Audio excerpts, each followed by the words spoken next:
On November 18th, 1993, Angie was returning home from school. She grabbed her blue and white backpack and jumped off the school bus to begin the one-block walk. Normally, she would walk the short distance home with 3 of her classmates who lived nearby. However, they weren't on the bus that afternoon. At approximately 5 p.m., Diane noticed that Angie's backpack wasn't lying on the living room floor. When Angie arrived home from school, she would usually throw her backpack on the floor before scurrying outside to play with her many friends who lived in the same neighborhood. Her family immediately began to search the nearby area, soliciting aid from neighbors and friends. When the search proved unfruitful, they contacted the police at around 7 p.m. Her mother told police that Angie had gone to school that morning wearing blue jeans, white tennis shoes, and a pink hooded coat. She was 5 feet tall and weighed approximately 65 pounds.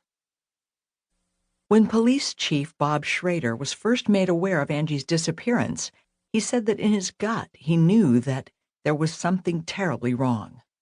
Call it a sixth sense, but Schrader knew they were going to be dealing with something much bigger than what their small suburb was accustomed to. He contacted the Major Case Squad to request assistance. It was only the second time in 28 years that the Major Case Squad had been asked to step in on something other than a murder case. Sniffer dogs and infrared helicopters were brought in to help with the all-out search. The dogs were able to pick up a scent and tracked it down Wright Avenue before abruptly losing it. We don't know if the wind blew the scent away in that time or if she got into a car at that spot, said St. Anne Police Sergeant Jim Mantle. More than 30 detectives combed the area, questioning neighbors and scavenging through nearby creeks and forests for any clues. As the days passed and not one piece of evidence was uncovered, nor were any witnesses produced, everybody began to fear the worst. The earth certainly hadn't opened up and eaten her. It began to dawn on her family that something malevolent might have taken place. August A. Bush Memorial Conservation Area is a 6,987-acre conservation area located in St. Charles County, Missouri. It is situated approximately 25 miles from Wright Avenue, where Angie lived. It's a popular area for fishing and hunting, with 32 fully stocked lakes and a plethora of wild animals. 9 days after Angie had disappeared, in the late morning hours of November 27th, a hunter made an extremely unsettling discovery while stalking deer in a secluded and remote section of the area. Everyone's worst fears materialized. Bound to a tree was the ice-cold, semi-naked body of Angie. Her discarded blue and white backpack was found lying on the ground nearby. Beside her backpack were her clothes. Metal handcuffs that had been made in Taiwan awkwardly bound her hands behind her back and around the trunk of the tree.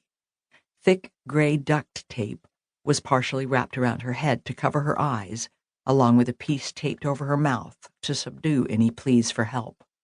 An unknown fingerprint was later lifted from the duct tape. An autopsy revealed that Angie had died from exposure just a few hours before she was discovered, meaning that she had been held captive for 9 agonizing days. During that time, she had been repeatedly raped and tortured. The autopsy also uncovered that she hadn't been given anything to eat or drink over those 9 days. The kidnapper then drove her to the August A. Bush Memorial Conservation Area and bound her to a tree while she was still alive. A cruel and slow, agonizing death. Investigators questioned whether the killer had tied Angie to a tree to have his way with her before being spooked by something or someone. Did he intend to come back? The thought that she would have lived had she been found just a couple of hours earlier haunts investigators and citizens to this day. An intensive and thorough investigation, headed by the St. Louis Major Case Squad, was launched, and over the next several years there were more than 1,000 suspects examined in connection to Angie's murder. A number of leads came in from other police departments, which had arrested suspected pedophiles with ties to the St. Louis area.